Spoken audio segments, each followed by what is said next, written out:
Hello, everyone, and welcome to today's SANS webcast, 2023 survey event, ICS OT Cybersecurity, 2023's Challenges and Tomorrow's Defenses, sponsored by Cisco, Fortinet, OffSWAT, RMC, TX1, and Zage. My name is Mary Lynn Gollier of SANS. Today's featured speakers are Jason Christopher, SANS certified instructor and course author. Rod Locke, Senior Director of OT Product Management at Fortinet. Yi Miao, Chief Product Officer at OffSWAT. Amit Pawar, Vice President of Consulting and Services at Zage Security. If during the webcast you have any questions for our presenters, please enter them into the Slack discussion channel or the Zoom Q&A window at any time. Please note that this webcast is being recorded, and a copy of the slides and recording of this webcast will be available for viewing later today and can be found on the SANS registration page. And with that, I'd like to hand the webcast over to our presenters. Thank you very much. So everyone, welcome. I'm really looking forward to the discussion today. And as we just pointed out, please make sure that you're on Slack. Slack is going to be where we're going to drive a lot of the conversation. So there is a general discussion right inside of there, the hashtag discussion. I will be on there as well as the speakers, as well as other folks from SANS. So please, if you have questions or comments throughout, you can, of course, use any of the other features within Zoom, but I highly recommend to be able to track what other people are saying, read through the different threads and comments, that you join Slack, that you're part of the discussion there. It really helps drive a lot of the other pieces you can get out of a discussion like this. Now, with that, because we are all human beings who are going to be interacting with each other, I want to be able to quickly highlight the code of contact here. SANS strives to create an atmosphere of learning, growth, and community. We value the participation and input in this event and in the industry of people of all genders, sexual identities, cultures, and socioeconomic backgrounds, races, ethnicities, nationalities, religions, and ages. We'd love to have you support this atmosphere with respectful behavior and speech. This applies to all online interactions, including what you're doing here in Zoom, as well as joining that Slack channel. If you witness or experience anything contrary to these guidelines, please tell us. You have the information right there, analysts@sans.org. I'll leave this slide up here for a moment in case you did not already join Slack. We have a shortcut URL for you to join, just sansurl.com/analyst-research-content. When you get in there, you'll have the ability to join the Slack discussion. You don't even have to have Slack installed. If you're new to Slack, it'll actually just populate in your browser window if you'd like. You can track all the conversations there. If you're new to Slack, just two things that you want to be able to mention for being able to follow along with this event. You could use the hashtag 00-help. It'll be the first thing that pops up because it's all in alphabetical and alphanumeric order. And that will help you out if you have any technical difficulties. Our staff is there to be able to connect you with the right resources. And again, hashtag discussion. That is where you can chat with us directly from the speaker side, the sponsors, as well as other attendees. So everyone who's on this webcast, you could also interact with us directly there as well. And so with today's agenda, we're going to start off and I'm going to have a discussion about the ICS survey results themselves. So if you've been following us for the past few years, we've actually been tracking some very similar questions over the years. And I want to be able to show you some of the trends that we've seen in 2023 that are different. This was actually developed by my fellow course author of ICS 418, Dean Parsons. I am going to be covering his content there, but we're going to have the URL ready for you to be able to also get that paper immediately. Then we're going to switch it over. I'm going to hand it over to Rod Locke. He will talk about connections and risk in modernizing industrial cybersecurity. And then I'll switch it over to Yi, who will discover the shifting landscape based off of what it is that we've also seen inside of these surveys. And then finally, we'll have a discussion, an individual discussion with Amit about how to block the most common OT ICS intrusion mechanisms and achieve a defensible architecture with zero trust. We're then going to get everyone together, everyone that you've heard about throughout the course of the day, and have a panel discussion at the end of today's discussion. And with that, I want to make sure I level set a little bit because I can never understand necessarily who's coming from what background. There's the IT side of the house, there's the OT side of the house. But if you're involved in industrial systems of any type, you're probably familiar with these two different terms. When we think about traditional IT, we're talking about data at rest, in motion, and in use. The zeros and the ones that are being leveraged there is going to be the actual information. When I switch over to industrial control systems, to operational technology, to OT, we're talking about zeros and ones that impact the physical world, that impact safety, that impact the actual systems of a process that is producing something in the real world. And because of those two systems have different ways to interpret and leverage the data, then we're going to have to protect that data differently as a result of that. One way that you'll hear a discussion around this is if I look at the IT system, sort of with the cloud raining the zeros and ones from the heavens, we talk about this from an attacker perspective as stage one of the ICS kill chain. If you're familiar with the cyber kill chain, everything that is the component inside of there, I think actually I have to legally say Lockheed Martin cyber kill chain because they trademarked it, but everything that contains what would happen in an attack on an IT system for us in the industrial space is just stage one, because we have a whole other set of systems that are below this sort of IT realm that have a discussion about, again, what do we do in the real world where sensors and actuators are, again, moving molecules, moving electrons. And for us, when we think about the attacker space, that is going to be stage two of the ICS kill chain. Whereas new components, that if you're only familiar with IT, you're only going to get partial of what an attacker may be able to accomplish in your environment. That said, every stage two attack starts with a stage one attack. There's obviously some sort of overlap that needs to take place when we talk about IT systems and OT systems from a general practicality of how do I defend my industrial space. And that's where I want to be able to lead us into this year's survey. This year's survey, titled 2023's Challenges and Tomorrow's Defenses.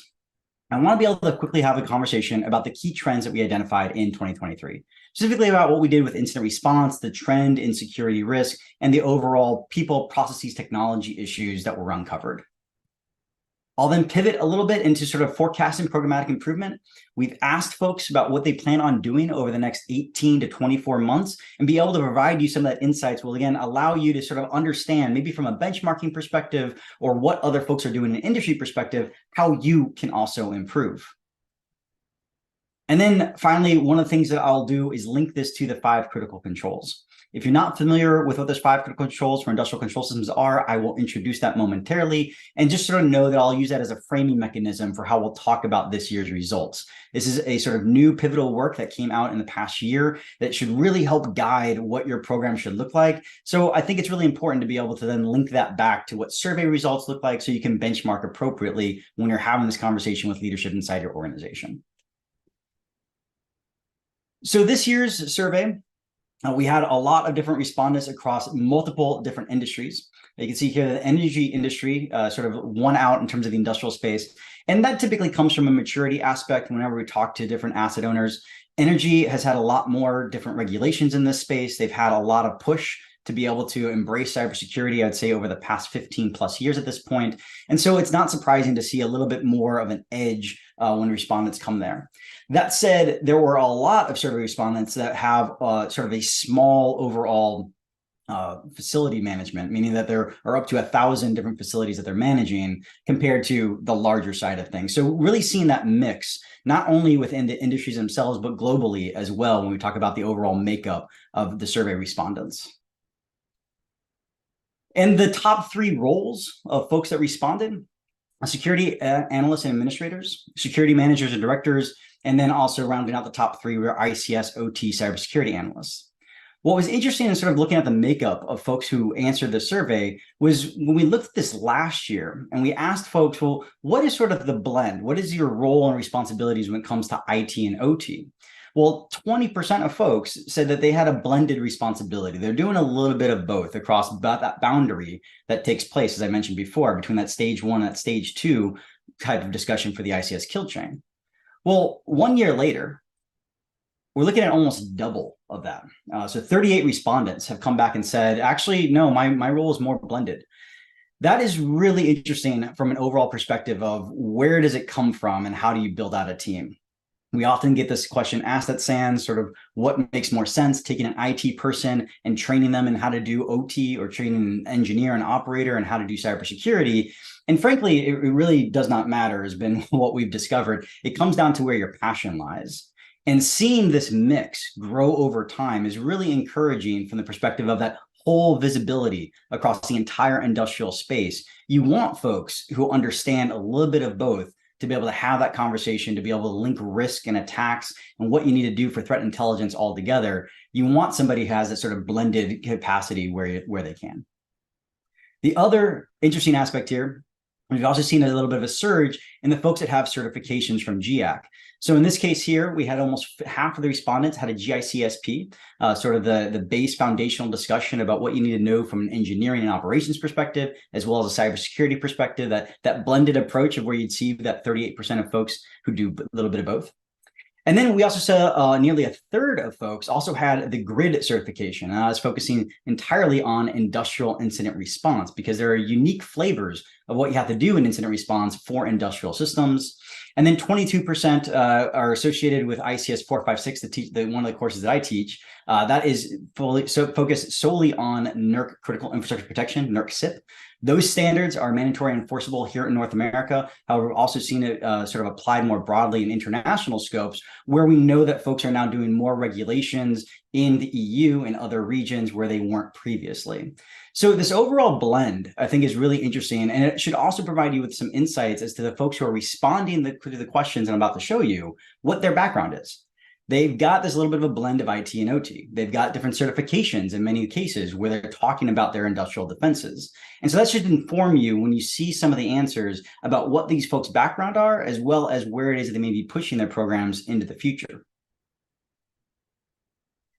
And that leads me to the very first discussion. If I take all those folks who've got a little bit of the blend of IT and OT, who've got different certifications across the ICS space in particular, and we ask them the very first question of how serious does your organization consider the current threats to control systems and cybersecurity, you can see a lot of them focus on the high to severe and critical. So there is this sort of growing discussion about the threats themselves and the threat landscape increasing. And that shouldn't be very surprising. It's not like we're talking about less threats today than we were yesterday. But I think it is interesting to see that there is a larger shift towards that high and critical than maybe towards that moderate. So that perception there across these folks who, again, have got a blended background and who have got different certifications in this space is focusing on where that threat landscape is and where they see that trend going. But perhaps disturbingly, if I look at the tracking over time of the question that we've asked since 2021 of their total ICS and OT security budget, this is the first year that we started tracking a major decrease. So red was 2022, green is 2023, and you can see everything sort of shifted to the right, meaning that we've had a lot of folks who previously identified as having a larger budget that now we're seeing sort of a swing of the pendulum the other way as we did in 2021, with a lot of respondents saying that they didn't have any budget or that they had less than $100,000. That, I think, combined with the background that folks are talking about, that they come from, their different roles, the way that they approach ICS and OT security, it should raise a couple of alarm bells. Just by and large, we understand the economic conditions that we've all faced over the past year, and it looks in this case that OT and ICS security have been impacted. Now, that said, we also know that a lot of folks have also shifted some of their budget into blended buckets. They've been also focusing maybe more on capping or harmonizing their internal systems. So maybe they're trying to get more efficient with it. There are a lot of different ways that you could probably look at this data and have some internal discussions. But if you're one of those folks that have shifted to the right, I would love to hear in Slack about sort of what has been some of the ramifications of that, or what were the goals associated with it? Was it building more efficiencies, or were there other economic conditions that sort of impacted your ability to procure more budget? Again, want to drive you into the Slack discussions. There are a lot of folks who are already in there. I'd like to make sure that folks can be interactive with this discussion as you're interpreting these results as I'm showing them. So as I mentioned, I'd like to be able to sort of cap all of this discussion into what we do with the ICS critical controls. So the 5 ICS cybersecurity critical controls, some eminent work that was produced by both Rob Lee and Tim Conway here at SANS, really taking the idea of what do you absolutely need to do to build out your ICS security program. So if you've not gotten a hold of this document, it was released in October of last year. Really worthwhile to be able to just sort of help frame not only the discussion of what I'm going to talk about today, but also your overall ICS security program. And we start off with the very first control being OT incident response. Again, remember that OT incident response is going to be very different than IT incident response. And so we want to make sure that you've got the scenarios that matter most to you, having the right playbooks and the right sort of what do you do when this sort of thing happens, to be able to start pushing into a discussion about then defensible architecture, the second control. Because as you understand the scenarios that you want to be able to have a reaction or response to, you probably want to build your defenses based off those scenarios, the scenarios that matter most to you. You don't want to just sort of gold plate everything or boil the ocean of the thousands of different controls you can get when you pick up any of the different security standards out there. You really want to tailor them to the incidents, to the scenarios that matter most to you. From there, sort of the tree falls in the forest and no one's there to hear it, doesn't make a sound, ICS network monitoring, making sure that we have some internal monitoring discussion for our industrial control system network specific to OT. If you're only using an IT-centric solution, you're probably not going to get the best sort of analytics coming out of that system. And then one of the larger sort of swings that we've seen, definitely in the post-COVID age, of secure remote access. Remote access used to be something that was a little bit more planful. It seems to have gotten a little bit more reactionary, especially as more and more vendors provided free solutions for you to be able to plug and play into your ICS network, increasing the attack paths. And we want to make sure that you focus on securing what that remote access looks like. Before finally talking about what do you do with those vulnerabilities that you discover, talking about a risk-based vulnerability management program. I'll talk more about that when we get to survey results, because I think it's really important to discuss that not all patches, not all vulnerabilities are going to be the same. You want to be able to make sure that you're tailoring that to, again, the things that matter most to you. So with that, let's talk about some of our survey results as it sort of goes into discussions with that incident response plan. So one of the questions that we started asking was, what were the initial attack vectors that people saw in OT and control system incidents? And you can see here that the number one was compromised in IT allowed threats into that OT and IT network. And so I ask you again, remember that blend. That was where this whole discussion sort of started with. Our roles and responsibilities are getting more and more blended. And it's not surprising to have a conversation about how does IT impact OT when we now have more defenders who are able to talk both languages. Super important, especially when we talk about some of the major incidents that have hit the news and headlines, where it has been an IT-based attack and operations had a control shutdown as opposed to being reactionary in those cases or having a direct threat in the ICS environment. It could just be a ripple effect of things that are happening in your IT environment. You can then see that the other sort of top three that we're rounding this out, engineering workstation compromise, not too surprising. One of the number one things I'll say if I'm doing like an architecture review with different clients is make sure that you're not charging your phone on your engineering workstation. Just don't do it.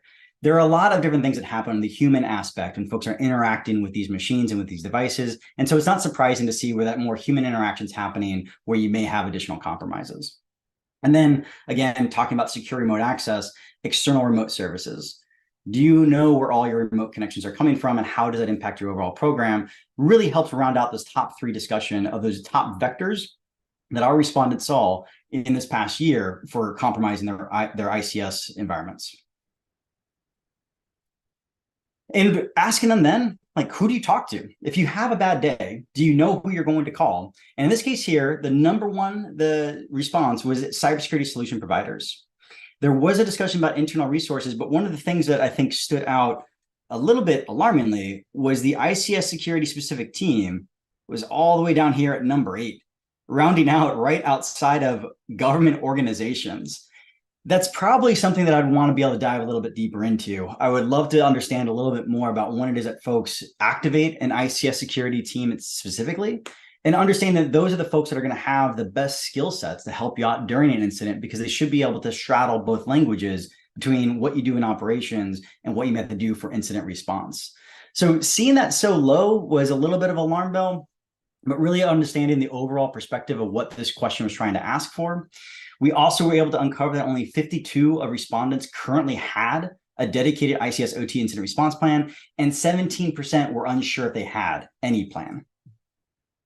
56 respondents, over half of them, have an exercise and documented operating ICS engineering system to reduce capacity. So if you're in sort of continuing operations, what do you do if you had to cyber load shed for my power engineers out there? Do you know what it looks like to maybe limp around as opposed to having full visibility, full HMI capabilities within your DCS or SCADA? Understanding that we may do that a lot when we talk about business continuity, disaster recovery, natural disasters, but have we done it with cybersecurity? That is probably where a lot of the folks who didn't answer this question positively are coming from, because one of the things we really do well in industrial space is understanding how to do disaster recovery, understanding how to do business continuity. We just may not have the same conversation in cybersecurity land. And we also had a quarter of respondents who just were not able to answer. So I really want to be able to focus on making sure that we probably bump up that ICS security team to be able to be part of your incident response capacity, but also making sure you have that specific plan for OT to be able to operate on. So once we know what incident response looks like, what do we do for our defensible architecture?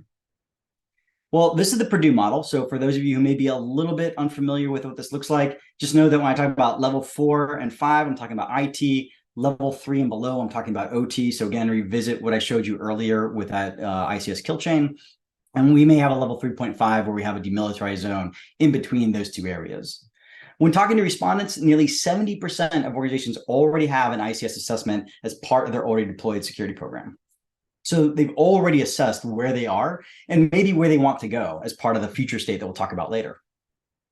35% of respondents have conducted an ICS security assessment in just the past 6 months, which is amazing. That means we're getting really fresh data. We're talking about our overall assessment and security posture.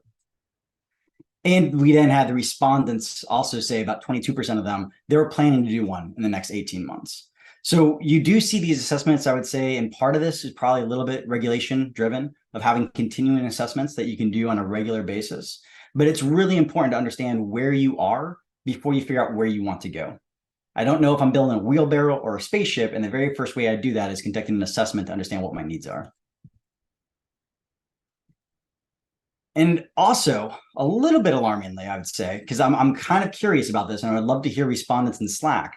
In the surveys, most facilities indicate an 80% confidence level, meaning that they are highly confident that their ICS networks are well segregated and secured from the IT network and the internet. I think that's an amazingly large number. In a lot of the conversations that I have with folks, and I ask about maybe even who do you have vendor access to? How confident are you in vendor remote access connections into your ICS? It gets a little dicey pretty quickly, especially when we consider some of these systems have been around for decades, and you may not know all the historical connections that have been in place. So being able to really track that down, and I'd say if you have an 80% confidence level, I would love to make sure that you have that backed up with the 70% of people who've done assessments.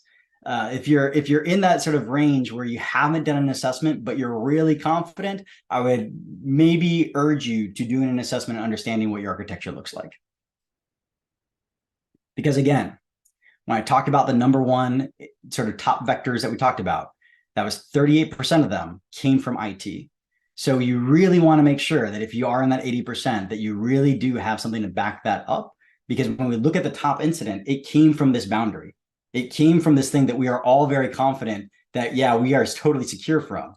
There's nothing more permanent than a temporary firewall rule. So how often have we looked at those? And how do we make sure that this type of thing does not happen to us? Which then gets us into, again, ICS network visibility and monitoring. What do I do inside that control system when I'm trying to figure out what a bad day could look like? And how do I find the bad guys before the bad day actually occurs? The very first question we want to talk about here was, what do you do to link that threat monitoring to intelligence? And so we've asked folks, sort of, are they leveraging ICS-specific threat intelligence inside their OT defense posture? You can see that most folks are actually using publicly available data. And then still at over 50% of the respondents are also using vendor-provided ICS threat intel, maybe specific to their actual systems, maybe things that are a little bit more broad about their sector, but they'll be able to get this additional information in peer information sharing partnerships, including information sharing and analysis centers. So there's a lot of robust conversation here happening in threat intelligence, which I think is extremely encouraging, because you want to make sure that you're staying up to date with the trends of what attackers are doing and be able to, again, revisit what you're doing for defensible architecture. Is it actually taking care of some of these threats that I'm now seeing based off the information that I'm getting in my threat intelligence program? And if you're not familiar with MITRE ATT&CK, well, a lot of our respondents were. 45% of organizations say that they're leveraging the MITRE ATT&CK framework for part of their threat intelligence discussions. Over half of them leverage it for defense framework, completing attack for ICS techniques to look at their assessments overall. And 30% are using it to understand ICS attacks and techniques and targeting activity that may be happening inside their environment. And then 22% are using it to gain an understanding of ICS-specific threat detection capabilities, specifically in initial access, execution, persistence, evasion, and lateral movement. There's a lot of good things that are within the MITRE ATT&CK framework for ICS in particular. I understand that a lot of these things are actually where you'd want to focus your detections. Like if you start seeing lateral movement in your ICS, that may raise a couple of alarm bells. You want to start tracking that down. So using it as a common lexicon, a common way of talking about threat activities and your visibility is super important overall. Doesn't necessarily have to be MITRE ATT&CK, but you do want to have a framework, a common way of discussing this, using a lexicon, using common terms. And by and large, within the respondents, most of them are using some conversation around MITRE ATT&CK. And so what do I do with secure remote access? Again, the swing of the pendulum here has been really, really rapid. We've seen more remote access in the past 2 or 3 years in particular than we had in decades prior. And what do we do when we have that conversation, in particular with talking about the industrial cloud? The industrial cloud itself offers promises to executives about what you could do if you only had an industrial cloud. Talk about increased efficiencies, error reduction, improved system maintenance, better safety management, reduced workforce constraint. All of those lead to real cost value savings for executives. When we talk about this from a security perspective, I don't want folks to go out there and say, no, we can't do this. Because frankly, you're probably going to lose the argument because the cost savings are going to be so much and so enticing to your other executives that you'll need to be able to say instead, yes, and. Yes, we can do this, and this is how we secure it. And within the respondents, before deploying cloud services for any part of the ICS OT environment or data, 61% of organizations indicated they had completed a risk analysis and security evaluation of the cloud service provider, which is encouraging. I'd like to see that higher, but it's encouraging that we have a majority of folks who are actually performing some sort of risk analysis about the overall cloud usage, and also encouraging to see how they're using it. They're using it for remote monitoring only configuration, so not doing actual operations, not actually opening switches, levers, or valves, remote storage of data historian, connection to third-party managed service providers. The data shows that only 25% of facilities are collecting and correlating remote access event data, remote security access, and data transfer over those connections. So I would really want to encourage looking at those logs, logging and doing monitoring, tying this back to the previous control, really important to be able to understand what's happening in your cloud environment. As a matter of fact, in some of those architectures, we've seen more and more sort of cloud DMZs just for those cloud connections, to be able to put more protections around those because they are noted to have additional persistence and therefore persistent risk as well. Speaking of risk, as I round out our discussion, risk-based vulnerability management. What do we do when we sort of see the bad things? Part of the seeing the bad things would also be inclusive of what do you do for pen testing? So we asked respondents about what do they actually do for vulnerability discovery when it comes to pen testing specifically. You can see here that the largest pen tests, which I think are really interesting from a statistics perspective, are happening in level 3 and in level 3.5 or DMZs. There are less in the IT environment than there are in that level 3 environment, which I think is really interesting from the perspective of where it is that we're focusing on. We are focusing on things that are a little bit more maybe data center-like in nature on our OT side. We're not going down to supervisory control. We're not going down to level 0, level 1 in most cases. And understand there are always going to be limits there. There are ways that you want to be able to do pen testing in those environments. You don't want to have an accidental shutdown or even worse, a safety event. So you really need to have tailored specific discussions around pen testing. And the penetration in itself will bring that inherent risk, right? So you want to make sure that you are not doing active scanning in a lot of these environments. You're not going to use the typical IT tool set. So it's really interesting to see, again, a little bit more happening in the level 3 and 3.5 than what we're even seeing in level 4, which is that IT domain in most cases. And when we talk about that patch management, again, not every patch, not every vulnerability is going to be the same.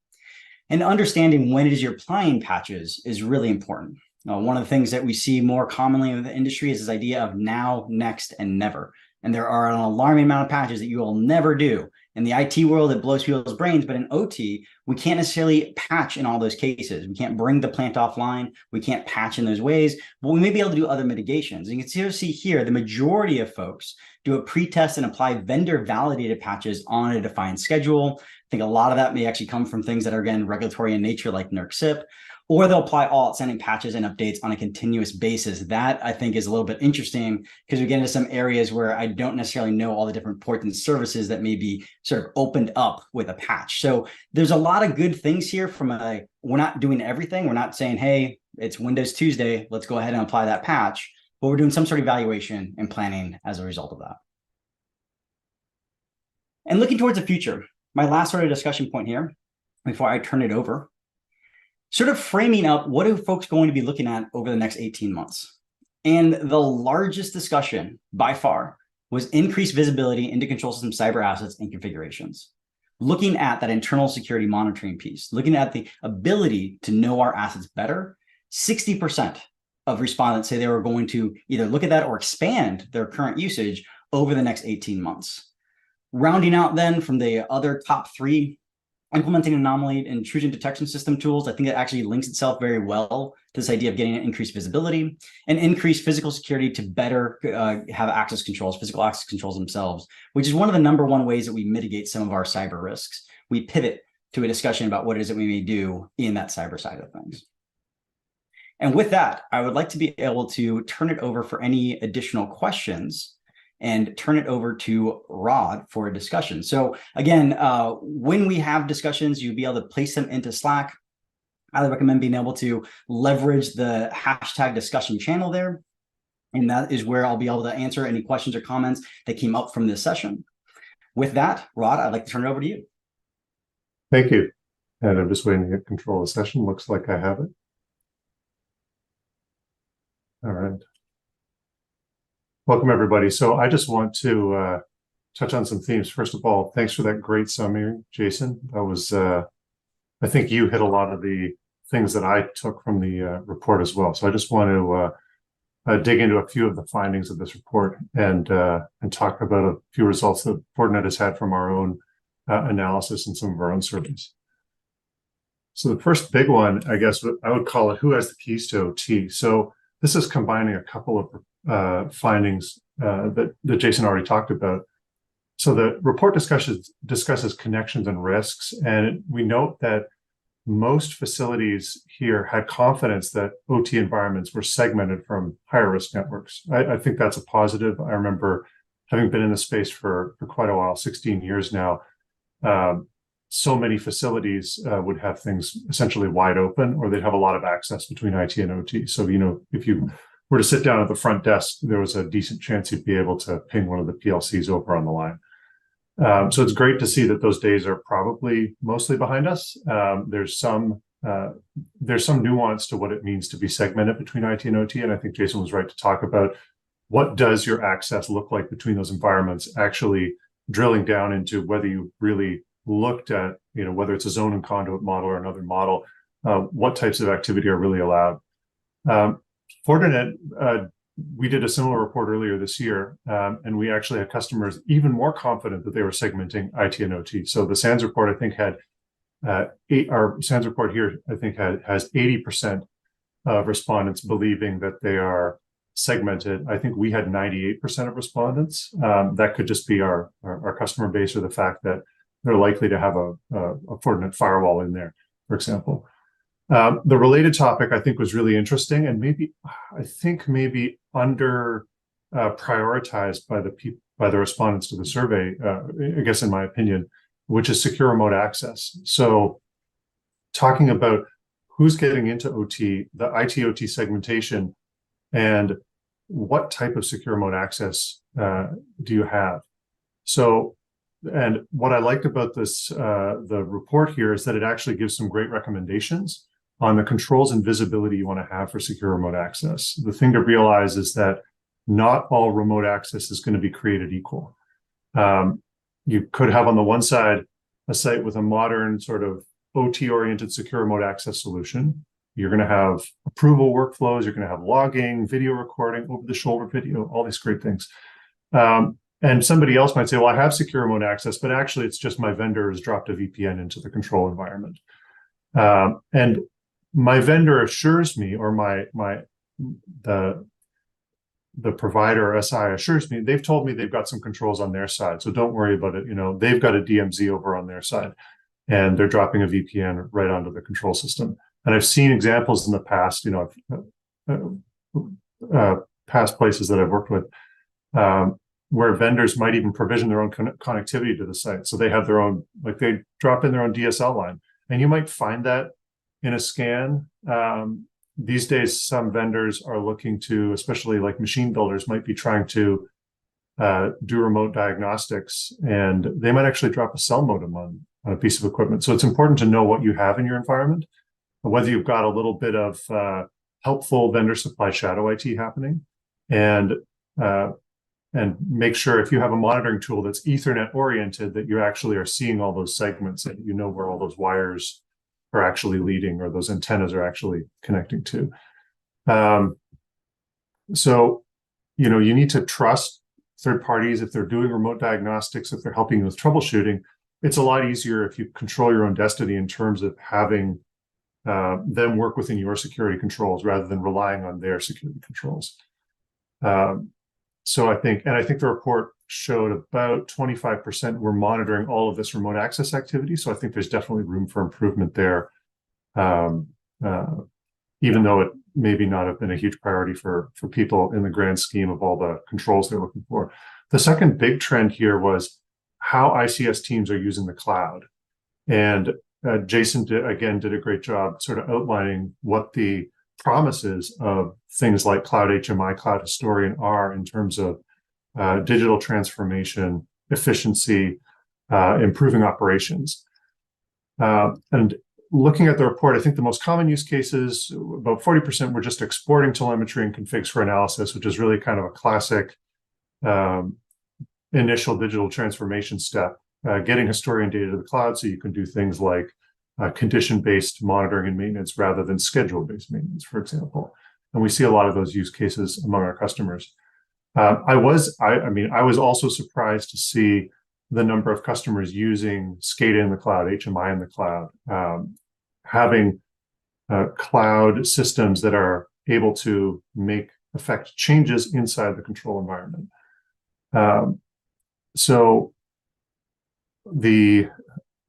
one of the comments I have here is that a lot of industrial IoT architectures and IoT architectures are not necessarily your friend if you want to actually understand what's going on or have some control. So the typical IoT architecture will be based on like a direct secure connection from a device to the cloud, often like a hardware root of trust on the device, you know, really makes you feel reassured. But it means that any monitoring or control tools you have that are network-based or in the routing or anywhere else on the way to the cloud have a lot less to work with. So it's hard to see what's happening over that industrial IoT style connection if that's what a vendor is using. And just to talk again about the risks of moving stuff to the cloud. Obviously, many companies have been successful moving to SaaS-based solutions in the IT space. There's lots of effective ones in the OT space. I'm not trying to say that the cloud is dangerous. People have been worried about the cloud being dangerous for many years. One thing that people need to keep in mind, though, is we've actually seen examples of mass exploitation attacks recently. Both the Azure leaking keys and allowing access to a bunch of organizations, and also in the MoveIt MFT hack. So that wasn't a compromise via the cloud. It was a compromise across multiple similar systems that were hosted or on-prem, but it's a similar scenario to worry about. So the scenario you'd be worried about is a compromise of the Cloud HMI or Cloud Historian platform if they're doing multi-tenant. A compromise there that allows access to all the tenants maybe allows them direct access into your control environment, if that's what you're using for your HMI. It was great to see, again, Jason touched on this, in terms of due diligence of cloud providers. So it was great to see that most OT security teams were doing a security evaluation of the cloud services. I think maybe around 2/3 indicated they'd done this. I've been on the receiving end of those kinds of surveys and reviews in the past, and I can tell you, again, they're not all created equal. So in terms of what you evaluate, the more you can align those to an industry standard like ISO 27001, or at least look for ISO 27001 to be present, the better, because I've seen anything from sort of, answer these 40 questions to answer something that's really aligned to one of the standards, or versus my favorite, which is answer these 800 questions with lots of details on each. So I didn't love those, but I respected the customer that wanted to have that level of diligence on the cloud service. And again, it's really important to stress with a direct path to your OT environment, your security posture really may be in the hands of that cloud application, right? Because if they can make modifications. So the next area I want to talk about is about cybercrime and maturity in OT. So, and how cybercrime over the past, I would say 12, 13 years has really started to force security hygiene. And the top vectors in terms of compromise or impacts to operations from the SANS report also line up with what we found in our State of OT Security report. And overall, most compromise was found to be via the IT network and associated with malware campaigns, phishing, ransomware, that sort of thing. Really common for attackers to pivot through the IT infrastructure, especially Active Directory. Now, the SANS report doesn't share numbers exactly, but in our report, we found 75% of respondents had at least one intrusion. And on average, they had at least one intrusion that impacted OT. Now, these are, when I say impacted OT or operations, these are incidents that impact operations rather than like a targeted OT attack. I know that Ralph Langner often on LinkedIn wags his finger when people say there's been an OT attack, and really it was just that someone shut down operations because their IT systems were impacted.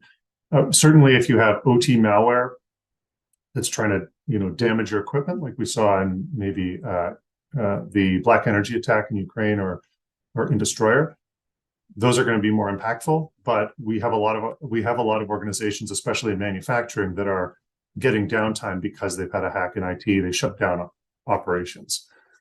So really, this is really a testament to just how pervasive cybercrime has become, how it's forcing maturity in all organizations. And the bottom line is, if you do something that's valuable to you, if you have some operation that's valuable and criminals think you can pay, that you can afford to pay them, they're happy to shut you down and extort you. Just last week, I had some discussions about cyber insurance as well, and this really aligns. The insurance companies want to understand what maturity level, what mitigations you have in place to protect yourself from these types of incidents. And these incidents are also dominating the cyber insurance, what cyber insurance is paying out. So some of their surveys are also, to be able to check all of the boxes on the insurance survey, you also need to get more controls in place typically. There's a few more great things from the report I'd like to emphasize that are related to this. One of them is manual mode. I really love the concept of manual mode. I've sort of been through it in a past incident with the previous company. And the idea here was really just figure out what you'll do if you lose or if you decide to cut a lot of your connectivity to your operational site. So we saw it, and again, going back to Black Energy in Ukraine, that was the operators switched to manual mode. They still knew how to do things manually without a connection and managed to get the power back on in that case. I've spoken to customers as well who use a staged approach in their security policy. So they might, rather than have kind of an all or nothing, like, okay, all connectivity is cut off, they might say, okay, well, we can go fully disconnected. And then there are different tiers of connectivity. There are different applications that are, the most critical. So maybe ERP comes back online first. And they have different tiers getting back, working their way back to business as usual. So they don't have to go kind of, they can hit the big red button if they want to and shut off connectivity, and then they can stage their way back into a normal operating state. One bit of advice on manual mode: the worst time to figure out how to do manual mode is during an incident. So it's great to see that I think it was just over 50% of the organizations have a documented plan for what they would do here. And really related to this is tabletop exercises. So for those 25% of organizations who indicated they have no manual mode plan, a tabletop exercise is a great way to develop this and really to evaluate all your other incident response plans. And the SANS report does have a link to a blog post that goes deeper into tabletop exercises. And threat intel is also your friend here. So the report covers some sources of threat intel and discusses how practitioners are using it. I think in particular, coverage assessment. So Jason gave an example of this. Coverage assessment, using that MITRE ATT&CK for ICS is a great way to really kind of stack up, how is this threat going to stack up against my different sources of intel and my different security controls. And I will, I'll put something in the Slack later, but our threat intel organization, FortiGuard Labs, it publishes outbreak alerts for notable campaigns in IT and OT. So they actually show what the different attack for ICS vectors are, and they also show the different controls available across. Fortinet has a portfolio of security controls, so of course we show which controls are applicable. And then the third major area I wanted to talk about, and Jason got into this as well. I guess hallelujah, OT is patching. The report includes some really encouraging stats on how many vulnerabilities are getting patched in OT. Maybe a little too much, but I'll get into that in a second. Jason also touched on that. Almost 3/4 are patching regularly.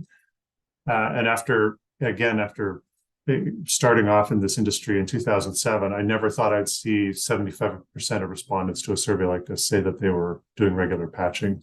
It's really amazing. And some are waiting for downtime and some are continuous. I think that whether you wait for a downtime period or whether it's continuous, I think maybe that's based on your on how you operate. Now, as the report points out, some organizations may be patching maybe a little too often, since about 30% were just applying all the outstanding patches, maybe not looking for vendor validation ahead of time, although I think that may be down to their interpretation of the question actually as well. In terms of how you prioritize your patch management program, there are some good sources of intel if you need to do that. Part of this is a risk assessment, so simply the value, the criticality, and the reachability of the vulnerable system that you're looking at. In other words, and as well as the risk of the CVE coming under attack and severity of the CVE. For our another asset that I'll put in the Slack discussion is FortiGuard Labs did a global threat landscape report. So this is across IT and OT.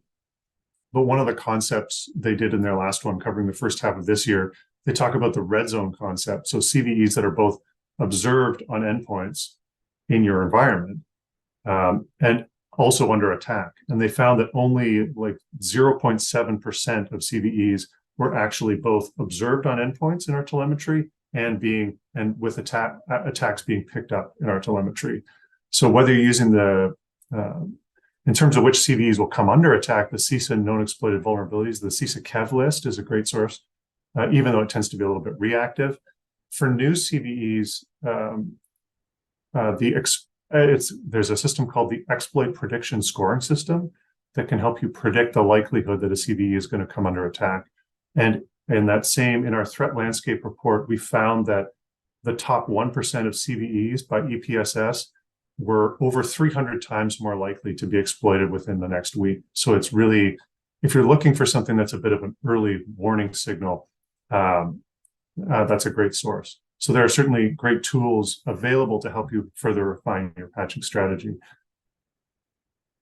And I just want to say it was great participating in this report, and I think Jason is going to introduce the next speaker. Thank you very much, Rod. I really appreciate those insights. And yes, I would like to be able to turn it over to Yi to also be able to discuss some of the observations that he made during the survey responses. Yi, off to you. Thank you so much. Hello, everyone. My name is Yi. I'm the Chief Product Officer coming from a 20-year-old startup named OpsPlot, headquartered in Tampa, Florida. As we have had a long history of servicing critical infrastructure customers, and I would like to do a double up with Jason today, do another analysis over this report and snapshot some of the graph that is actually presented, and also walking through some of the thought processes. And I hope to enlighten or probably inspire some of the additional discussions, whether it's in the panel or it's actually in the chat. So without further ado, let's get started. So first thing first, I'm actually really glad to see the survey actually correctly captured the industries that what we're seeing as well from what has happened in the last few years. As everybody know that the pandemic has shifted a lot of landscape, and this particular landscape in industrial security regarding cybersecurity prevention. This whole attack and defense has really changed between some old-fashioned attacks to now more of the nation state. You can see a lot of government still day by day, months by months, and they're reported and unreported breaches. Energy sectors is actually one of the top target. Secondarily, IT shows up as a second top industries, which is interesting because we are actually seeing a lot of supply chain attacks through those tools, which is not necessarily the infrastructure of the critical infrastructure, the industrial systems, but it's actually tools that the organizations are using to either move files, do monitoring, do their day-to-day business process. And those are being leveraged, and those are becoming the attack vectors. So how can we do anything to improve that stance to help the organization to defend from an industrial perspective? The role shifting, as Jason mentioned, there's a good blend of IT/OT folks now, so that actually organizations are trying to consolidate the responsibilities onto a single team, and hopefully they actually can develop or somehow magically be able to acquire those across the domain knowledge, where the IT folks are trying to learn what happens on the ICS world, or vice versa, even pushing the ICS folks trying to manage the security as if they were competent in the IT world, understanding how to operate with all these complex tools. So that's something that's very interesting from this overview. Second one, I want to dive into this top three and bottom three importance of the vectors, which is something that we find very interesting and actually quite aligned. So the top three is actually the first role, the network visibility, the risk assessment, and transient cyber. So I throw some question marks here. For example, the network visibility today, what is actually the priorities? What are the customers currently looking at to actually gain visibility against? That this is something that's being highly called out with a high percentage. That's the investment, right? That's the future. So are you discovering more assets because you don't know how many assets you have? About the protocol levels, just like Jason mentioned at some point, right?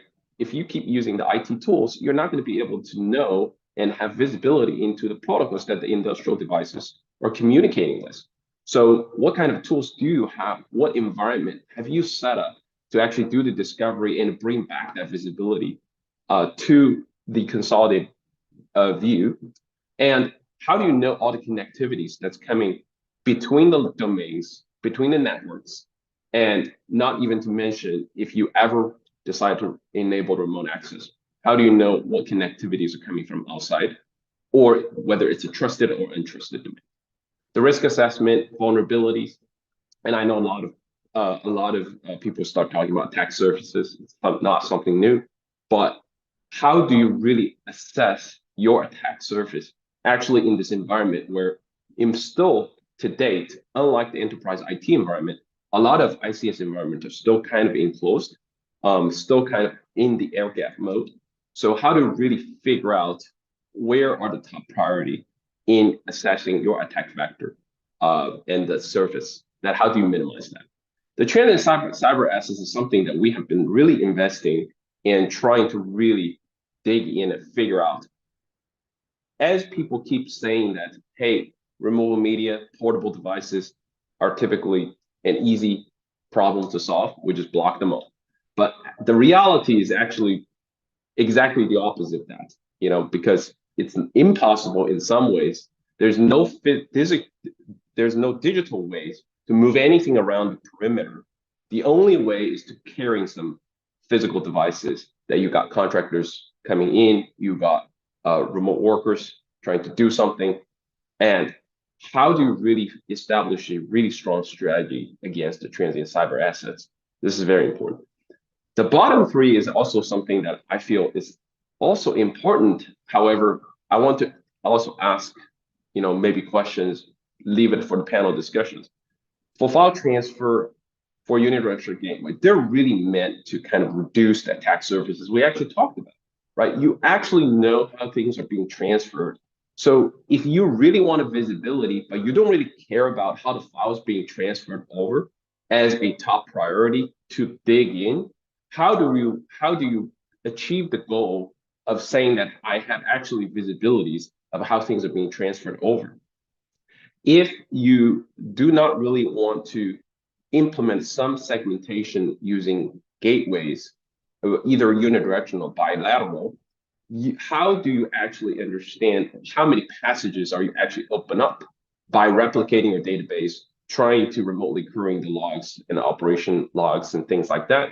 And how do you know things are only being transferred one way without having another exploitable path that's open up while you are completing all these processes? And of course, last but not least is engineering software assessment, which we talk about. Supply chain is actually a really big problem. Without assessing the engineering software that is actually installed and deployed and possibly need to be patched, how do you mitigate the risk of supply chain? So the next one is really about very quick on threat intelligence. I believe that at this point, almost every strategy has to include that. Enterprise IT, no question about it.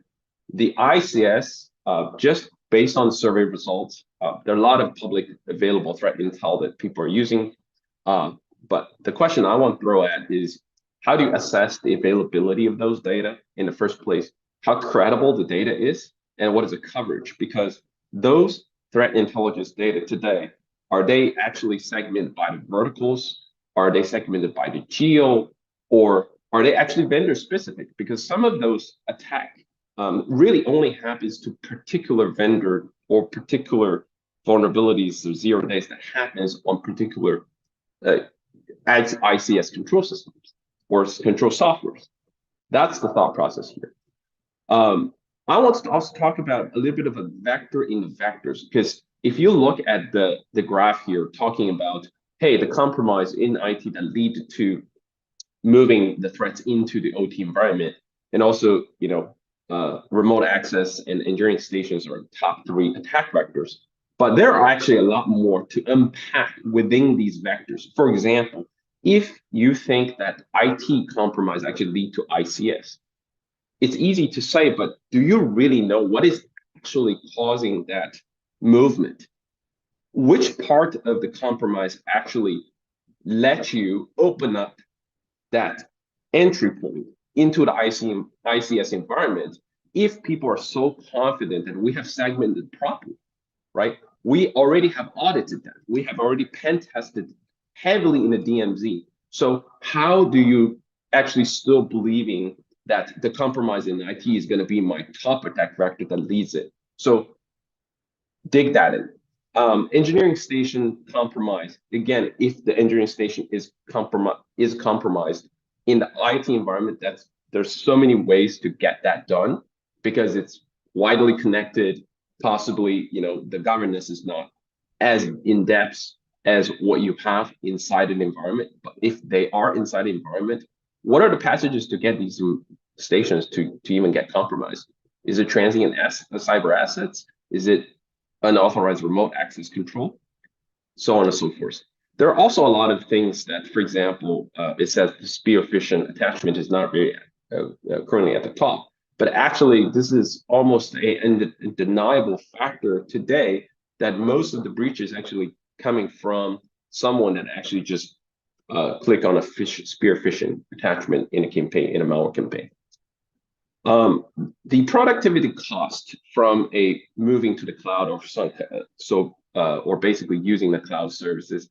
I put a quick kind of a matrix here. Is when you think about moving stuff to the cloud, you're not really utilizing as enterprise IT or business enterprise IT applications. You're not using the computing power as much as what you want to use for the cloud. You're not necessarily really using that scalability at this point. What you're leveraging is really the accessibility, because you can access it anywhere. You can access it without having personnel physically access the facilities. You actually get some level of scalabilities, not from how many data sets can I store, but actually the scalabilities from a single pane of glass that actually has access to all of your cared data types and sets that you want to move to the cloud. So this is something that I would say, consider the productivity cost is important to consider a cloud strategies. And then this one is talking about the segmentation effectiveness. As I mentioned, it's amazing to see that 8 out of 10 confidence level that we also hear from our customers that they're very confident about their segmentation strategies, and they understand how to actually properly put the network topologies out there that they can check layers by layers where all the perimeters are sit and what sits on the perimeters to monitor. But I would call out that the confidence is actually not really the trust level. So you're not completing a task, you're trying to complete the mission here. But the mission here is really trying to analyze in depth of your perimeters and really trying to understand, if I segment it properly, is there still passages during my business processes that I simply cannot bypass? And those passages still guarantees an entry point. And that entry point is something that level 3 DMZ, and then now with remote access, it actually can even further penetrate into the additional layers in the lower levels. And then lastly, talk about some of the kind of the why the responsibilities when breaches happens is actually handed over to the vendors, because that's what I have seen in our landscape as well, by customers that really looking for one-stop shop right now. They're not looking for working with multiple vendors, too many vendors, and a lot of ICS oriented organizations, they really do not have the right team to even be constructed to actually manage the consultant. They can't do much about that, and then cut back on the consultancy, look for the vendors to actually have a one-stop shop all the way from solutions to managed services and all the way down to incident response and recoveries. That's kind of the trend that's currently going on. And a year-over-year trend, which is very interesting for this one, the initiatives. You can see that visibility, again, as I mentioned in the earlier slide, it goes way up. So everyone wants more visibility, but think about the questions that I raised. The IDS, IPSs are kind of like remain constant. It's just second priorities. Physical security goes up. Education really goes up, meaning that people are start awareing that we need to get more education out, more learnings, more awareness, and the consulting goes down as the previous discussion. And patching, obviously, very important. Patching is inevitable, but the supply chain risk is something that we should definitely leave some time to discuss, because there are lots of things today, which, as I mentioned, the breaches happens not necessarily within infrastructure, but actually the existing tools, existing services, and even the operating systems that these critical systems rely on. And with all of that, I'm going to hand back the discussion back to the next. Thank you very much. I'm really looking forward to the different panel discussions we're going to have momentarily. On Slack, it has been a treasure trove of unique questions. So thank you so far to our speakers for being able to produce a lot of great content and sort of thought-provoking discussion already. With that, I'd like to be able to turn it over to Amit to be able to talk about also his observations from this survey.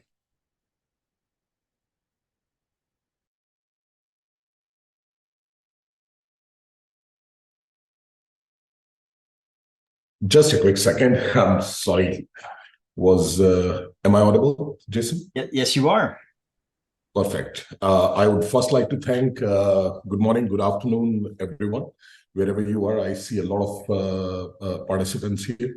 And before I deep dive into my observation, I would like to take a moment to extend my sincerest gratitude to the SANS.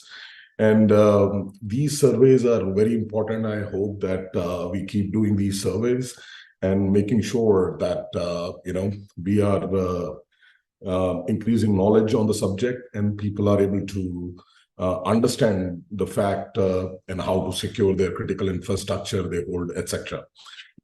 So before I get into my my topic and some learnings, a few things that our panelists covered.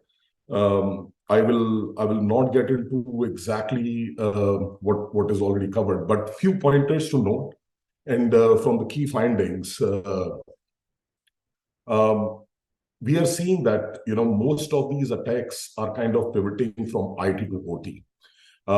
Engineering workstation compromise, we are seeing external remote services and exploit of public-facing applications. So what it means is we are getting these attacks moved from external attacks when they happen. They obviously are focused in majority of the cases on the IT side, and from IT they kind of get into the OT. And as you can see, it's from highly secured area. These attacks kind of diverge into an area where there are less amount of security controls that are placed. And you see there are engineering workstations that get compromised, which are typically your IT type of systems. External remote services where people are trying to access through VPN-like mediums, and exploit of public applications where you have access and anyone can try their access to. What it means is we say that there are enough security controls, but we have to understand that security controls probably are more onto the detection type of scenarios, or more are into identifying what vulnerabilities exist in that sense. Most of these systems, as we all understand, and I'm telling you from practical experience in oil and gas, energy and utilities, the shelf life of these products are much higher, unlike our IT systems. In IT landscapes, you usually are going to have a refresh cycle of maximum 5 years, maximum 6 years. We are going to replace these systems. But in OT landscape, we are going to see that systems are not being even replaced for maybe 20 years, maybe more than that, right? Some systems are at a level that even if we identify vulnerabilities on them, but is there even a patch to fix the problem that we might have? And can we replace the systems is a question, right? So where most facilities indicate that 80%, they are 80% confidence that or they are highly confident ICS networks are well segregated, secure. Our top finding from the survey says that most attacks are coming from IT getting towards the OT side. And in some cases, we are not even sure that the attack was completely on OT side. So we just kind of cut down the network. What happened in some of major attacks that happened with one of the US pipelines. So we kind of shut it down, right? Just because we were not sure what to do. So other important finding that I was able to pick from survey was only 25% of facilities may be collecting correlating event data. So even when we have good detection controls put in place, the number that we see is not very high where we are able to correlate that data in a nicer way, or where the incident management process is in fact to a point that we exactly know proactively what may happen. So that is kind of not happening.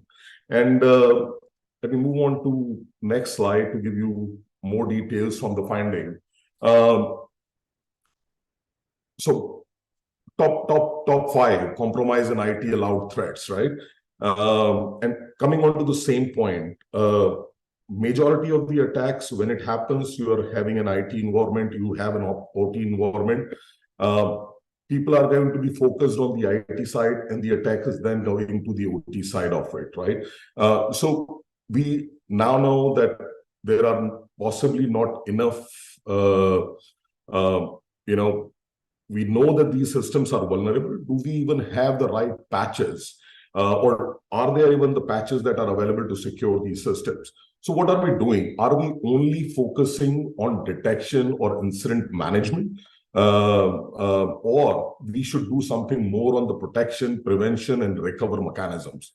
My analysis from this whole survey is that we may have to increase towards protection and prevention, and possibly investing more into the recover side of it.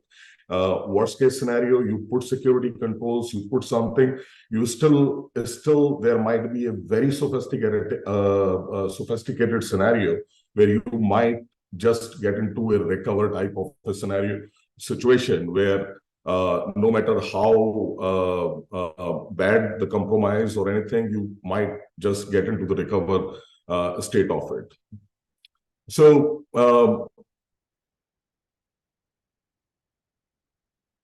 OT organizations where we are running these functions, engineering workstation, external remote services, and exploit of public-facing applications, drive-by compromise, kind of on the top side of it.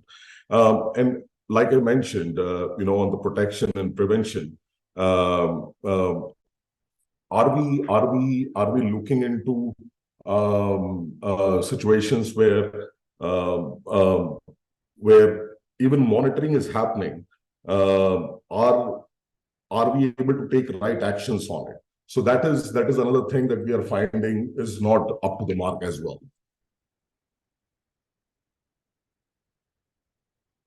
So another question that kind of intrigued me: if you're using cloud-based services for ICS OT system, what are you using them for? Top list identified. I mean, we see that people are utilizing it for monitoring and maybe for some configuration perspective as well. Connection for third-party remote managed ICS OT services in an MSSP model, which is 32%, remote control of engineering field devices or virtual otherwise are around 25%, and remote controls of engineering operations, HMI in the cloud, around 22%. So we see that there is a lot of remote and cloud connectivity demands are kind of in these systems. So we need how are we utilizing these situations, or where how we are connecting remotely to these systems? Are these mechanisms secure? How are we making sure that these connections are better than the traditional connections like VPN or RDP type of accesses? How are we securing or making sure that these are the systems where a lot of people are utilizing these mechanisms to access to your network? So what are these basic mechanisms that are being used? So we take an approach where zero trust security with identity at the core is the key of defensible architecture, is what we call as. And if you look at IT or OT, we call that there are 4 assets basically in any IT or OT landscape. You have users, you have applications, you are going to have machine, you are going to have data. Our approach is, or what we recommend to our customer, that the best way is going to be identity-based approach, where we allocate an identity to all of these important aspects in the landscape. And once the identities are established, you are able to put policies based on it, and you are able to control what type of access these individuals are going to have. And this modern IT-centric approach will enable your identity-based access control. You can enable least privileges, just enough, just in time, user to machine, machine to machine policy enforcement, central management, distributed enforcement also. So think of it, if someone, your OEM, who's supposed to do some sort of services or maintenance on the OT equipment, which is majority use cases, currently either you are providing a VPN type of access to the individual, and this person, if has to access remotely, will access the system and you have no control how this machine that he is connecting from is hardened or not hardened. So what eventually happens is he connects through a VPN on a secure tunnel. He might just transfer all the problems that you are supposed to stop. Maybe a malware, maybe a ransomware or anything. I'm not saying that they do, but you have not. There is no way of confirming that that machine is cleaner or not cleaner. I mean, and just in a scenario where remote access is being carried out by this individual. With that scenario, that's where if you have some sort of identity-based access management solution or access management control, you will be able to securely use it. You can have situations where even this person is transferring a file that can be checked for ransomware as well, where on VPN type of situations, you won't be able to do it. So, and I'll summarize with the thought process that we understand there are critical infrastructure that depend on our the critical infrastructure that we operate in oil and gas, energy, utility, etc. There are enough regulations as well. We know that these devices are kind of little older, not little, but very older as well, which we probably are not in a position to replace them as well. How can we improve security? How can we improve that these devices continue to work as they do? So we have to increase the protection, prevention, and recover type of mechanism so that worst case scenario, even if something happened, we are getting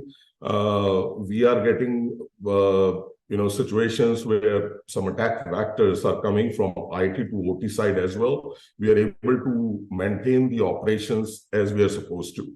So with that, Jason, I'll hand it over back to you.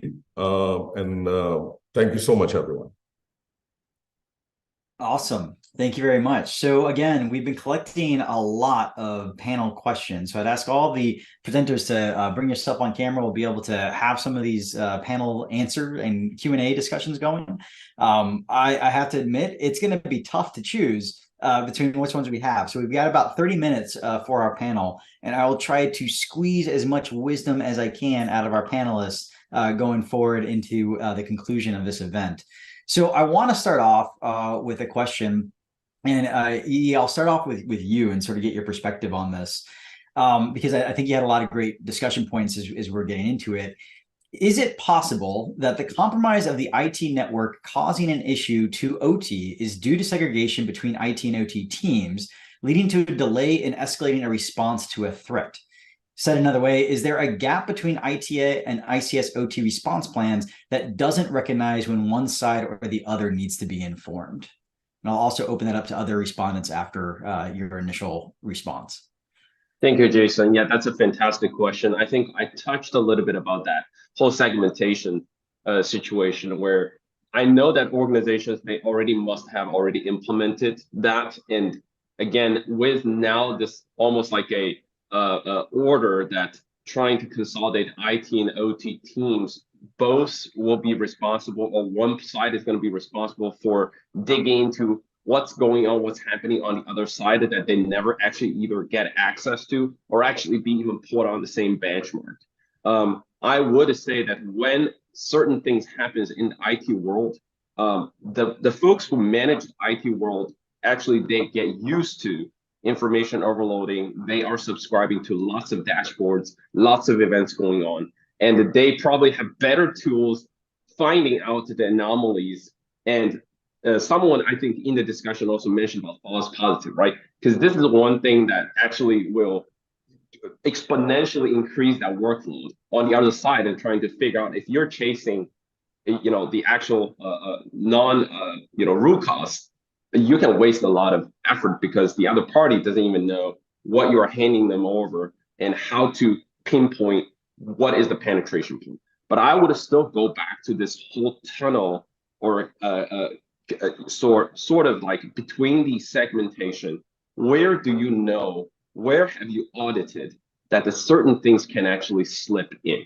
Whether it's a data channel, whether it's a personnel that's bringing things that's not digitally verifiable, how do you figure that out? And that's the place where you have to look into to actually figure out if the compromise on IT really has a true impact on ICS side. Otherwise, the ICS side would rather not to even care about all the alerts and events and just keep heads down and make sure their stuff is keep producing stuff. Awesome. I really appreciate that, especially sort of that conclusionary note about there is almost an ownership discussion, right? Of like OT's like, if IT comes in here and like doing active scans and I'm going to have a production, I don't know if I trust those guys. So again, it gets to that blended knowledge and making sure you've got both. Rod, anything that you'd want to be able to add to that? For sure. And it's a really good question, a really interesting question. I think part of this is a little bit sector specific. Some industries are sort of built to operate with OT as an island, and other industries really need a connection to ERP, manufacturing information systems, ordering, billing, just-in-time delivery of parts. So we were talking, we had the CIO of Nissan at one of our events last week. He was talking about what happens if they get cut off, what happens if there's a cyber incident. And they can keep producing, but they can only do that for 8 hours because that's how many parts they have in the warehouse, right? So if you lose your ordering system, like we saw with Colonial, no impact on the OT environment. But if you can't figure out who wants to put product into your pipe and take it out on the other end, there's no product to move anymore, so you're shut down. So another interesting thing that I think we saw was, at least talking to some larger customers across both manufacturing, energy, pharma, there seemed to be a consensus that in terms of the response, if you're going to have a SOC within your organization, if you're at that scale and maturity that you have your own SOC, most of them are moving to a converged SOC. They just see no way of having this kind of like an OT specific SOC and an IT SOC. But once you have that IT SOC, what happens if an alert comes out of the OT environment is oftentimes they escalate it back to if they have an OT cyber person or an OT site person to say, effectively the people in the IT SOC still aren't specialists in OT and they want to know like, what the heck is this thing that's alerting, right? They actually don't really know what all those endpoints are in the OT environment because it's still not that familiar to them. That's an excellent observation. Actually, the last survey that I did was on visibility, and we talked about SOCs quite a bit. And there's already a miscommunication that a lot of folks have there between where does that IT SOC have to sit versus the OT SOC, not realizing that your OT SOC may be like, all person. Maybe that level 3 triage person that has that blended expertise that can not, like, they're not dealing with like level 1, level 2 notifications. Just to Yi's point earlier, they don't want to see any of that stuff, but they're probably the ones that you're escalating to of like, oh no, the plant may go offline if this sort of analytic hits. What do we do? That's a lot of good discussion there. I appreciate that. Amit, anything that you'd want to be able to add to sort of this discussion about IT and OT gaps across the team and where our visibility may be suffering? Absolutely. And Rod and he kind of covered that part. But important aspect that I will touch upon, we have these operations. Think of water utility systems who are municipalities, right? They do not have those type of resources, maybe to monitor everything with the SOC, right? What do they do, right? So there are important aspects that we have to understand when we are talking OT, that are we talking large organizations, or because there are organizations, those are smaller and might not even have resources, basically, to invest in those large security tool sets or maybe teams as well. But that infrastructure needs to be protected too, right? How do we do it? So essentially what it comes to, we can do monitoring, we can do all the detection, we can do all that is needed when we have investments available. But what if those are not available? We still need to protect that. That's the bottom line of it, right? So if I have to recommend, if protection controls, prevention controls, and recover controls are in place, you still have that mechanism basically to protect your critical infrastructure also. where these are. But definitely, I mean, that's kind of my thought process for the community as well, that every system is important. Your critical infrastructure, you might be a multi-billion-dollar company, but there are organizations who are smaller in size, but still manage or handle our critical infrastructure. Absolutely. I really appreciate that. So I'll switch gears a little bit here. And Rod, I'm going to start off with you because I feel like a lot of the discussions that you had within Fortinet and what you were able to present on sort of dives into a little bit of what do you do for being able to monitor inside these closed environments, and what do you have to be able to manage across maybe multiple different security solutions. So the question here is, how are organizations dealing with the closed ecosystem mentality of ICS? The vendors of the control systems themselves push hard to keep tools off of those systems. This concept is enforced with support contracts that could be voided if installed unsupported tools, et cetera. Are most people only monitoring at level, and I'm going to assume here 3.5 and above, or are folks monitoring at level 3 and below? Yeah, that's a great question. And it's certainly something we encounter. Obviously, I'm familiar with, I'm not going to name any names, going to try not to, but I'm familiar with some of these vendors that not only limit or are incredibly strict about what you're allowed to install in the environment, but also happily sell you the competing solution if you're looking at sort of standardizing on one solution for something like simple like AV, or maybe something like EDR into the environment, or even the fire, like if there's a segmentation firewall, they want you to use their segmentation firewall, right? So it's not even necessarily in any kind of critical control loop where there may be like a real-time requirement, but it's still, you know, they want you to take all the standard equipment from their solution. I don't know that there's a great answer to this. Fortinet, obviously, because we have solutions for things like EDR, and we obviously sell firewalls, we do encounter this a bit, and we do see it, I guess, shifting. I said slowly in a bit of a chat in Slack, but I would say maybe more like glacially, but it is shifting in terms of qualification, and often that's spurred by, you know, you need to find the 800-pound gorilla size customer that's actually going to be able to give the vendor a gentle nudge in the direction of qualifying another solution in their environment. But it's something that obviously with our product lines we work with and we see customers struggling with, and that seems to be the way, the only way forward right now. I think it's going to become larger as there are a few other threads talking about some of the asset discovery tools and how some agent-based collection is really helpful. But of course, again, you've got the vendor wanting to kind of gate that and limit what gets installed in their environment. And I mean, from their perspective, if they haven't qualified it and they haven't approved it, it becomes hard for them to support if an issue is actually being caused by the AV or EDR. So I'm sympathetic to their situation. The other issue we found is actually some of the behavioral detection tools that you might put on an endpoint will actually flag the vendor's own software if the coding practices and some of the components in it can, in some cases, be dodgy enough that the tools will actually fire. So that has to be sorted out as well. Awesome. Yeah, it's an interesting area. It is. It's a sticky one, right? I think for a lot of asset owners, it's about managing within your constraints. And you are actually using the exact feature I was going to say, because I want to get into rapid fire questions. So if either you or Amit want to be able to add into this, raise your hand and we'll go ahead and address. So please. Fantastic. Thank you. Because I know how to use the tool. So actually, the whole point of actually you're locked onto a particular vendor, right? By using their ICS control systems on all of the edge devices is actually for budgetary purposes, domain knowledge, right? Thinking about how many people internally you need to get familiarized with all of these additional vendors that you need to know to how to use their tools and their services and all of that. So from that perspective, we completely understand the choice from the customers by locking into certain particular vendors and how vendors want them to living in their own ecosystem.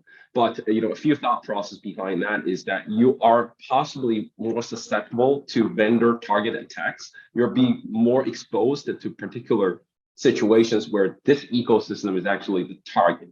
The second is really, I talk about this whole visibility that you can actually get very quickly, going against the direction of you trying to gain the visibilities by narrowing down your visibility. once you actually have a lot of ecosystem just only living into a particular vendor world, that you're not really chasing after a lot of protocols, which makes you less flexible to make additional transformation that may actually, rapidly coming down from the board and stakeholders, that you need to make moves, and you don't really have the security solutions that is broadened enough, that is comprehensive enough to actually accommodate, industrial standards and protocols, and trying to very quickly help you pivot. Because, security projects, just like every other project, it takes a long time to implement. Once it's in there, it's hard to change, and a lot of people will give you nays to make those changes. So you need to think about, how do you set a strategies? Are you going to lock onto a particular vendor just because they will tell you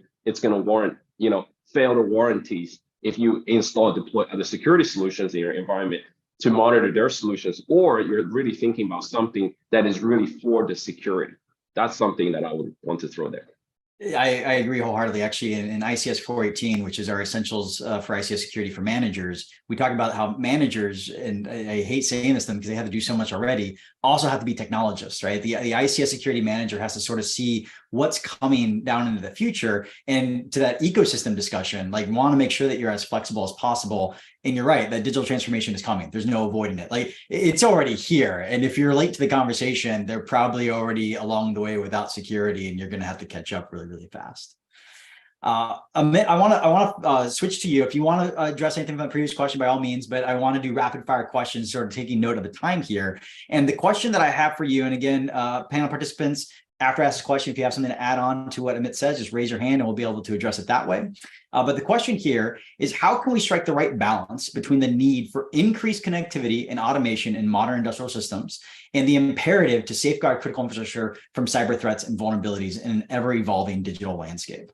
So this sort of business need for more automation, more connectivity, but that also adds more cyber threats and cyber risk. What's that balance from your perspective?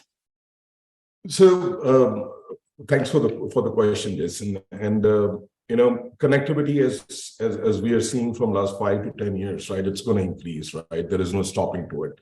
So these are the landscape. And it's just a little funny. I mean, 5 years back, or even now at some of our customers, then we ask, I mean, common scenario is, no, my OT systems are not connected to internet. There is no internet connectivity, right?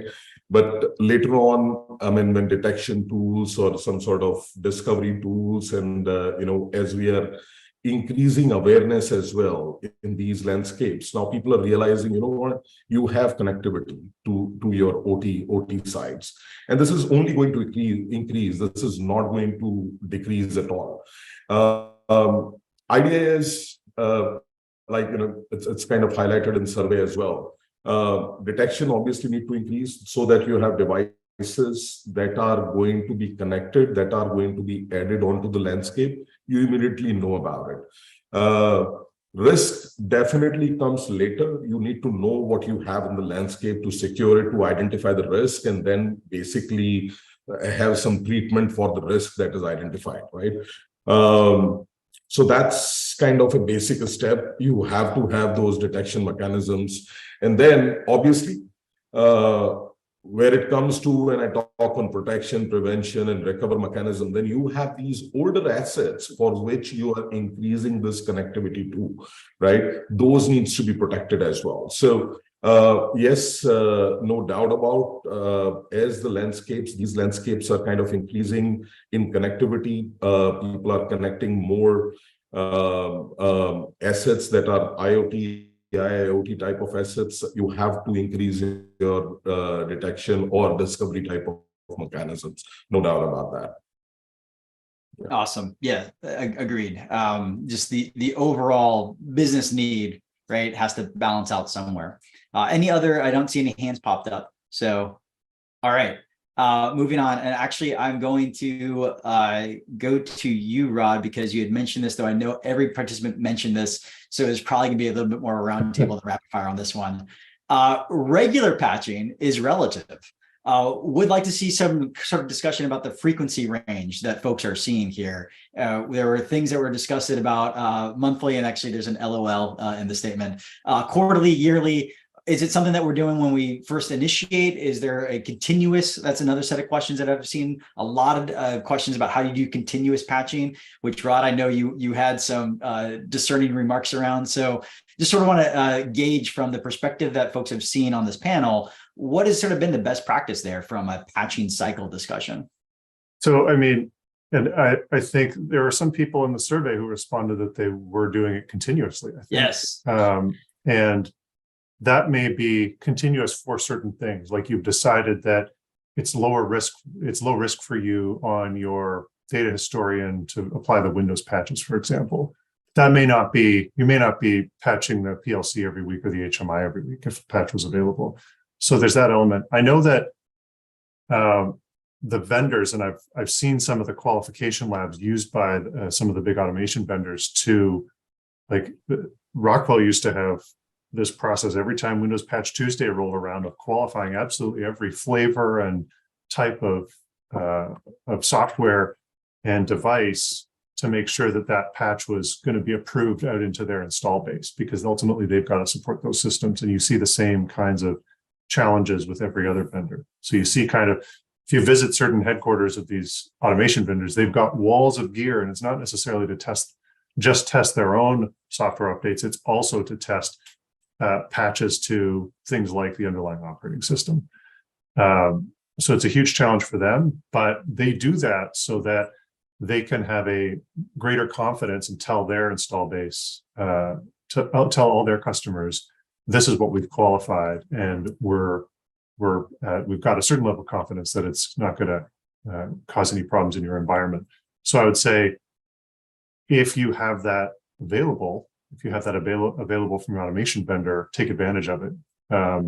It can be frustrating trying to deal with that gap, and we certainly see in our customer base, people are using a lot of firewalls and security products. They try and do, I guess, what you call, attack surface reduction, vulnerability shielding. So they're doing a combination of things like application control across the different segments or microsegments. So just limit what communication's happening to begin with. So if there's a vulnerable service or a vulnerable process, it's not actually able to talk to anything maybe outside of its immediate environment. Second is you can get some protections, whether it's on the endpoint or whether it's an IPS protection, that can give you some mitigations while you wait for a patch to be applied, if you're ever able to apply a patch. And I think that I would say Fortinet, compare the customer base in the SANS report versus what we see in our customers is maybe a little different, because we have a lot more in manufacturing, and they also just have a different regulatory environment. They have a different their production, their timing of production, and when they can schedule downtime is different. So it's also going to depend on your sector when you're able to do that. I know in the power sector, it was always like you just let it run when everyone's got their air conditioning cranked in the summer, and you touch nothing. And then fall and spring are the only times you do anything, whether it's changing a bearing or patching a PLC. So that all has to kind of be taken into account. Awesome observations. I see your hand is up. Yeah, so actually, I have one analogy that I didn't really agree with, but I want to throw here. I think some of you probably heard this, saying that there's a bear that's chasing a bunch of people, and you don't want to be the last one, right? But patching is kind of for this situation is that there is no such thing called you are the last one to be caught by the bear, because the bear will never stop. It's just a matter of time that they'll catch the last people, and then they'll keep catching up with you as well. So I think the whole point here is that I touched on this whole supply chain attack, which is something that's also start popping up, right? And geographically, people are actually getting attacked because they actually figure out a way to really target a particular geo, because of nation state, because whatever the reason. And also the vulnerabilities for all of these vendors that you as a customer is currently using today. You need to find a way to prioritize those assets that you currently have in your landscape. But if there is a vendor verified patch that actually somehow that tells you there is already someone being caught by the bear, you probably have to figure out that, and you need to prioritize that really. And it's very noisy. It can be a lot of stuff, but now with the convergence between IT and OT, your IT team or whoever is going to be assigned to the ICS security should actually build that strategy around, let's not be in that group that is actually can become that target of the bear, because the bear will never stop. It's like there's multiple bears. Like there's an army of bears. There's a lot of bears. There's the fancy bear, the dancing bear. Anyway, that's a good threat joke for yeah. I wanted to jump off that actually, because that was, going back, when Stuxnet came out, everybody kind of said, "Whoa, that's crazy. We're able to hack the OT environment." And then they said, "Well, as long as my attacker doesn't have that level of resources, I'm probably." So if it's like a mid-level manufacturing company producing some like automotive parts in the Midwest, they'd say like, "Well, I don't think anyone's coming after me with a Stuxnet," right? It's a nation state style conversation. That's completely shifted with like cybercrime, the scale of cybercrime, the affiliate model. They're just like, if you have weaknesses, they're just going to produce a new bear to chase you, right? Effectively, right? There's no end to the bears. Whereas the previous model, the previous mentality was definitely, if I'm a defense contractor, if I'm like one of these really important industries, then I need to look out. And then everybody else was like, well, who would want to hack little old me? And now we know the answer is they want to get Bitcoin from everybody. So they're happy to hack you now. Yep. Awesome observation. Mitt, I see your hands up. Yeah, so totally agree to what Rod mentioned and he said, right? So this beer and multiple beers, right, keep running after you. I personally, and then with hands-on experience in these landscapes, I would say there are systems for which patches are not even available, and we know that they are vulnerable, right? What are you going to do, right? So I think the answer to the question is you have to have segmentations. You have to have those micro segmentation as needed, right? You have to have those basic controls in place. But for system for which patches are available, yeah, plan for it. You should not stop for it. The mitigation controls, the mitigation is kind of becoming more important in these landscape, because I don't see in coming future as well that shelf life of these products is going to be higher. You do not have privilege to replace these equipments or these devices every 5 years or 6 years, right? Those devices are going to be there till they are going to be working, and that's how it works. So yes, I mean, protection control, mitigation control is what the answer for the question is. Yeah, that's actually another great point too. I love it when I walk into a facility and I see Windows XP. And if you're like, oh, I don't have to worry about it anymore, it's end of life. Microsoft's not producing any patches until they produce a patch for Eternal Blue, and next thing you know, you're scrambling to try and manage that. So there is this sort of that planned obsolescence, and what do you have to do to really make that part of your program too? Yeah. Not having patches is not a good sign, by the way. No, it's not like you're out in the clear. Yeah, exactly. I say that loud and clear for all my NERC SIP registered entities. You're on your own. Is what that means. Yeah. So I've got a time for maybe one or two more questions, and there were so many questions on this, I feel like I can't avoid it. Yi, I want to start with you because I know that OpSWAT has actually adapted really well to different regulations in the space, talking about things that happen in nuclear space, talking about NERC SIP and sort of where you've been able to really help out with where utilities had to manage that.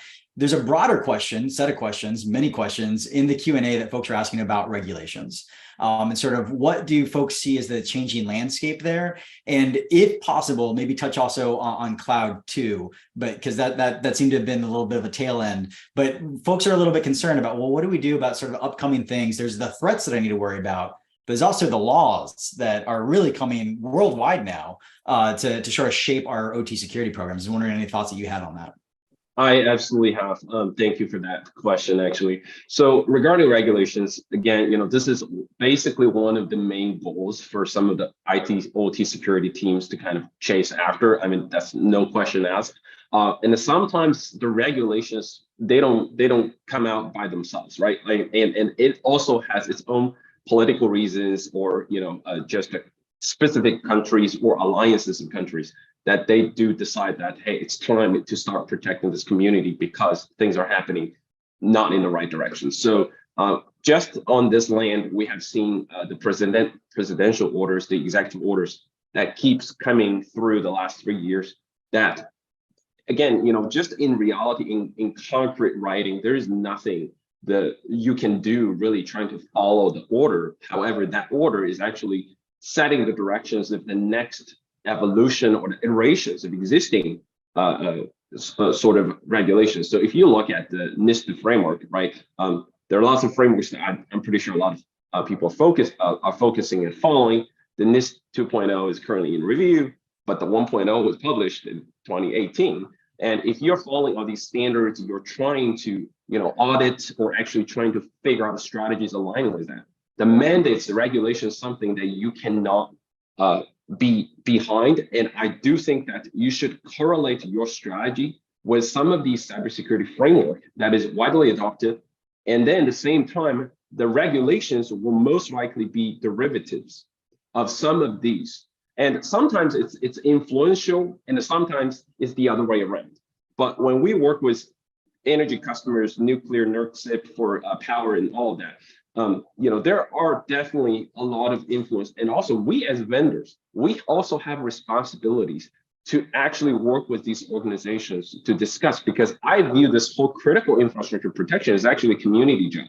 It's not really for pure business. It's actually we defending the land, defending the alliance, and all things like that. Everyone wants power and clean water and manufactured goods, right? So totally agree with the We're talking about people's way of life. Yes, absolutely. Rod, so you have your hand up. Yeah, I'll go ahead. I just want to, that's a great point, E, and about alignment. What we've seen, I would say over the past maybe 10 years is that regulations have increased, but none of the types of things that the regulations ask for has been a surprise, I guess, right? So we see going from standards that were really, started off with mostly just in the power sector, NERC and FERC with nuclear, moving out to things like, TSA directive for pipelines. We've got NIS directives in Europe for not just critical infrastructure, but also critical manufacturing. So I would expect that if you think what you do might be considered critical by someone, then it helps you get ahead of all this to start aligning to a standard. So rather than, it's great to look at all the standards and write your own, but it's great if you can either map what you're doing back to one of these, whether it's 62443, whether it's NIST, map your program back to these standards, and then you kind of have you can also have an advantage in terms of if you get certified under one of these for some of your production, that can be a market advantage as well, showing that you're taking care of cybersecurity the same way you would on services. If you're doing SaaS services, you want to have ISO 27001, for example. So if you can show, okay, I've got 62443, it can help you depending on the market that you're in. Absolutely. I think it's really relevant to also look globally when you do those, right? Because you see regulations influence one another. You see NERC influence things that come out of TSA. You find things that have happened with TSA having some sort of ancillary discussion about what's happened with NIS and EU. And I do think that the pendulum's going to swing the other way. If you're not paying attention to NIS in the United States, you may want to, because there may be a ripple effect that we would see from products and from other areas that would then become US based as well. So I am coming up right up to time. Amit, I want to make sure that you have any last words across the panel. I'll start with you to see if there's anything you'd like to be able to conclude for our panelists before we can sort of leave for the day. Absolutely. And I would like to thank SANS, Jason, you as well again, for conducting these sessions. I think more than anything, awareness and training is important, which you guys contribute to. More awareness to the topic, to the importance of it, more people will understand, and more they will be able to, in a better situation than not knowing about what can happen or what can go wrong. So I really appreciate, and thank you for inviting me here. Thank you very much. Yi, any words that you'd like to be able to conclude with? Oh, sure. So first of all, I really want to thank SANS for such a great survey report. It reveals a lot of things. And also, again, in the world today, unfortunately, we're going to see more and more things coming down, both on the vendor side and also onto the customer side. And I think the mission here is really trying to learn and leverage what you currently already know. I think, it's not just by checking the boxes, I kind of mentioned in one of my slides. You really have to, take the concept away off, I'm completing a task today, my day is done. You actually have to chase the mission you really need to dig deeper into what you want to look after. And also, when you adopt a strategy coming from outside, you really need to bring it down to the ground of how you really operate and how the inventory in your environment, how the access is being actually controlled. It is not a one size fits all. And this is where once you figure out your real problem, your real architecture, there is a higher chance for you to be able to adopt a strategy and most importantly, apply the strategies to some practical usage. And that's really important. Fantastic observations. Finally, Rod, anything you'd like to conclude with? Sure. Yeah, and I'll go back to the report. So the two things overall that I really like about this report are, one, the responses. We're seeing a lot of reporting where people are moving to higher maturity levels. They're starting to look at all these different areas in terms of securing these environments, which is great to see. The second is, if you haven't taken a look at the report, and I invite you to dig into it, with all those great responses, there's a lot of great advice coming from SANS in terms of what you can do and what you should prioritize in your environment, whether it's the top 5 or some deeper discussions on some of the survey points like secure remote access. So it's a great resource. Dig into it. I put up some of the resources I referenced in the sponsor resources Slack channel, so you can check those out if you want to see some of the other stuff I referred to. And thanks for coordinating the event today. Thank you very much. So again, my name is Jason Christopher. On behalf of Dean Parsons, who authored the report, I again would also like to thank you to the participants themselves, as well as everyone who attended today's discussion. Please check out the survey. This is something we do annually. It's really important to sort of understand the state of ICS security. It helps out. I find a lot of organizations that want to know quote unquote benchmarks, even though benchmarks could be a ubiquitous term inside your organization. It's helpful to get that data inside and understand where the direction from your peers is going to attune. Are you sort of in that sort of same swim lane, or is there something else that you should be addressing that maybe you're not quite getting there yet?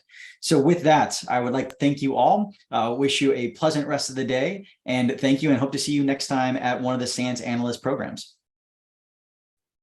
Thank you so much, Jason, Rod, Yi, and Amit, for your great presentation, and to Cisco, Fortinet, OpSWAT, RMC, TX1, and Zage for sponsoring this webcast, which helps to bring this content to the SANS community. To our audience, we greatly appreciate you listening in. For a schedule of all upcoming and archived SANS webcasts, including this one, please visit sans.org/webcasts. Until next time, take care, and we hope to have you back again for the next SANS webcast.